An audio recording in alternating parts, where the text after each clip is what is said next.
Hi everyone. Happy belated New Year to everyone. I hope you're all doing well so far this year.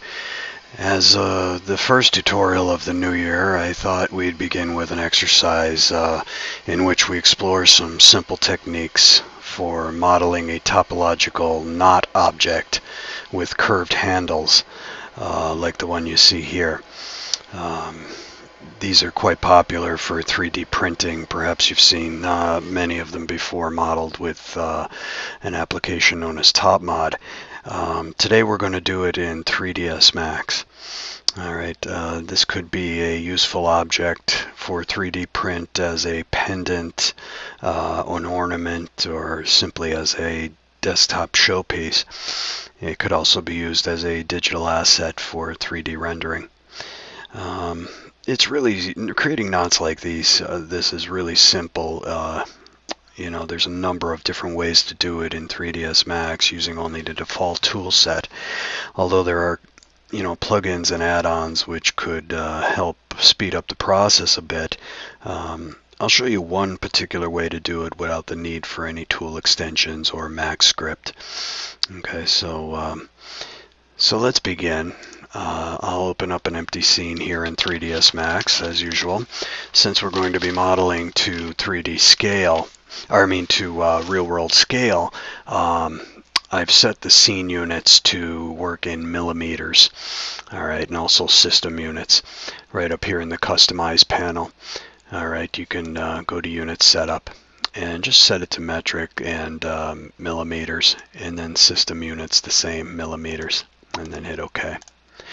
Alright, so first thing we'll do is we'll go to Standard Primitives, select the box object, open up the keyboard entry rollout, and we're going to type in some values here.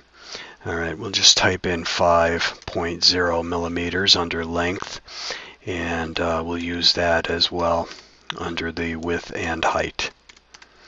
Okay, and then just click Create, and that'll bring a 5x5 box right in the center of the screen here. Alright, and then what we'll do is we'll add an Edit Poly modifier on top of the box.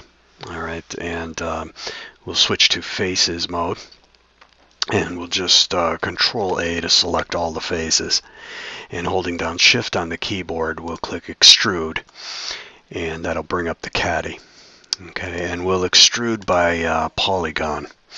And it will extrude by polygon to 5.0 millimeters, and then just click the check mark to accept, and this is what we're left with here. Alright, a simple cross shape in the form of a box. Alright, so the first step is we're going to select one of these faces that we just extruded. I'm going to start here on the side of the object and select that one face, and then bring up your transform gizmo, hold down Shift on the keyboard, and we'll just pull it up on the Z-axis. Alright, and that'll create a new face, and when you release the mouse it'll bring up the clone to mesh option box, and we want to clone to element, which is coincidentally selected by default. Alright, just click OK.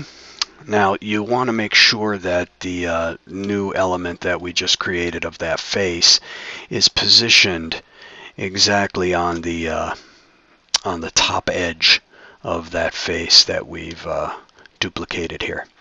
Alright, so this is what it looks like. It's just a planar face that we've duplicated out of that selection. Alright, and this is for the purpose of using the next tool that I'll bring up here. Now I'm going to go and select the original face one more time, and then I'm going to use up here in the graphite modeling ribbon under polygons, but you can also find it here in the command panel under your Edit Poly tool. It's a command called hinge to edge. Alright, I'm going to use hinge here and hold down Shift while I select it to bring up the caddy. Alright, and the first thing I'm going to do is go down here and pick a hinge. Alright, so that allows me to pick an edge anywhere on the object as a hinge.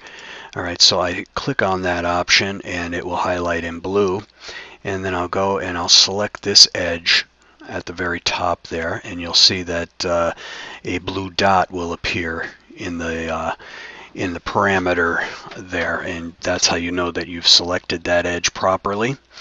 So then the next thing we'll do is change the segments to 5, and we'll change the angle to let's go with 230. All right, 230 degrees, and then click the check mark for OK, and this is what you should have. So now it's extruded this curved shape here from that face using this the edge that we had selected as the pivot point center. All right, so we're going to accept that. That's the result we want. All right, now with the face selected here on the newly extruded edges, with this face selected, we're going to go ahead and also hold down Control while you select this face at the top, and we're just going to bridge those together. All right, simple as that. Now you can go ahead and select that non-manifold face that we've created and go ahead and delete it. We don't need it anymore. All right, so now we have this fully connected loop right here. Okay, so now we're going to go and move on to the next face, which is right here. All right, now instead of moving this one on the Z, we're going to hold down Shift, and we're going to translate it on the Y axis right next to the original face. And again, clone to element, click OK, and make sure it's touching that edge, or at least very, very close to it. Okay, so this is what we have. Now go ahead and select that original face one more time, hold down Shift, and bring up the hinge command again. Now you'll see that it went all crazy in this direction. That's because it's still trying to use the original edge as the pivot point. All right, so we just need to change that by clicking on that picking parameter again, and this time we're going to select the edge right here on the side of the new face. All right, and instantaneously you'll see that our curve is now being extruded to the proper direction, and it has retained the parameters from our previous entry, so we don't need to enter anything further up here. Just click the check mark to accept. All right, and conveniently the face at the end of the extrusion will already be selected. So hold down Control and select the other edge, or the other face that's directly next to it there, parallel to it, and go ahead and bridge those. Okay, to complete the loop. All right, so that's the result. Go ahead and select that face, that temporary face again, and delete it. All right. So now we have this object, which is like an infinity loop almost. Okay. Now we're going to just rotate around to the next extrusion over here, and we'll go ahead and select it. And this time we're going to hold down Shift and pull it down along the Z-axis to create our new face. Again, clone to element. All right, then we'll select that original face one more time, and we'll bring up our hinge command, and we'll select this edge to bring our extrusion in the right direction. Accept. Hold down Control and select that face. Bridge. I have my bridge command hotkeyed here, by the way, which is why you don't see me reaching for any of the reaching for it on the tools panel. But all it is the standard bridge command that you can find in the Edit Poly command panel, or up here in the which I prefer to use, the graphite ribbon. Okay, the modeling ribbon. All right, so it's just a standard bridge with no segments, and we'll just go ahead and delete that extra element face again. And now what we have is a completed loop here. Okay, this is a knot. So this is one way to create this knot, and you know, when you're doing this on your own, after the first time you do it, this procedure would be very, very easy to achieve. You can do it in a matter of a minute. All right, so very easy procedure there. And of course, there's other ways to go about it, but I prefer that technique just for the simplicity of it. Okay, so now with this, we're going, again, this is the shape we're trying to achieve here. So you can see that there are some faces taken out there, and it made it a little fancy. So what we're going to do next to achieve that is to apply a mesh smooth modifier. Now, we don't want to use just any subdivision modifier here. We're not going to use the open subdiff if you have 2015 or 2016. We're not using that, and we're not going to use turbo smooth because we need a particular style of subdivision here. So we're going to use mesh smooth. Okay, and mesh smooth is one of the older subdivision algorithms. By default, it will use the NURMS method of subdivision. However, it is one of the few that has a couple other options here for subdividing an object. If we go and we open up this subdivision method rollout, the classic method is the one that we want for this particular demonstration. So go to classic. Now, if you've ever used Topmod before, then you may be familiar with, or Wings 3D, you may be familiar with the Dusabin subdivision algorithm, and that's basically what the classic mode in Mesh Smooth is the Dusabin style of subdivision. All right, as you can see, it will produce n-gons on the object, and in this particular case, that's fine. We actually want to have n-gons so that we can do some particular modeling techniques around it. Okay, now over here under the parameters rollout of the Mesh Smooth modifier, smoothing parameters, we want to leave strength at 0.5, but we could adjust the relax to 1.0, and you see the effect that has on the object there.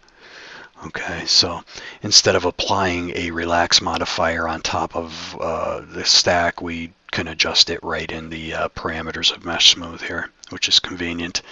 All right, so this is the object so far. All right, a trefoil knot, so to speak. All right, so to continue on, we'll add another edit poly on top of that, and immediately we'll switch to polygon mode, and we'll begin by selecting the edge loops here, face loops I should say, that are all quadrilangular, and you can see if you're looking at the object dead on to one of these n-gons, it will be the loop right next to that n-gon that you could select the entire face loop, and it should go all around the object just like that. Okay, and once you've done that, go ahead and delete those polygons, and that will leave us with this shape, which is non-manifold at the moment. All right, but before we give it thickness for 3D printing, what we want to do here is we want to add some holes in it just to give it some character. I mean, this isn't absolutely necessary. You could finish the model off just with some thickness and a turbo smooth, but we're going to give it some character here with some holes, and that will also help on printing costs by reducing the material usage of the object. Just basically drilling holes through it gives it a little bit of character, but also has a practical use in the end. So what I've done here now is I'm looking dead on to one of these n-gons on the object here. All right, and there's two n-gons in particular, and there's n-gons all around in the corners here, as you can see, but there are two particular ones that have three radiating face loops coming from it here, and the first one is right in the front, and then there's another one just like that in the back. All right, so we're going to select all of the quad faces along the arms of the object there. Okay, so you should have a selection that looks like this. Okay, and once you have all those selected, up here in your graphite modeling ribbon, there's a tool called dot loop. Okay, select these face loops and then click on dot loop, and it will create this checkerboard selection pattern from your previous original selection. Okay, and that's convenient for creating these holes in a skip kind of method. All right, instead of creating them on each face, we're doing it on every other face. Okay, along the face loops. All right, so now with the dot loop enabled, we can go ahead and do an inset. All right, and we'll begin the inset with let's see, let's try 0.2, and then go ahead and 0.2, maybe 2.5, and then click on the check mark to accept that. Okay, so I inset it by 0.25 millimeters, and then I'll go ahead and delete those faces to create our holes. All right. So now at this point, we can go ahead and on top of the edit poly, we can go ahead and add a shell modifier for thickness. All right, now you can see what's happening here. By default, the outer amount is selected, and the outer amount in this case is going to give us some crossed edges here. So let's bring the outer amount to 0, and we're going to use an inner amount. Now, if you're going to 3D print this object, this is something that I'm going to probably take to Shapeways to have 3D printed.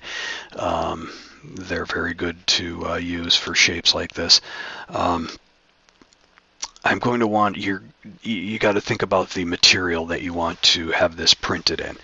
If you're going with their flexible white plastic or colored plastic material, then it does have a minimum wall thickness that you have to maintain. All right, but you can choose an inner amount anywhere from, let's say, 0.5, a half a millimeter, all the way up to, let's see how far we can go with it here. I'd say about 1.2 millimeters, and you're still within the safe range. You're not touching here. There's still some space.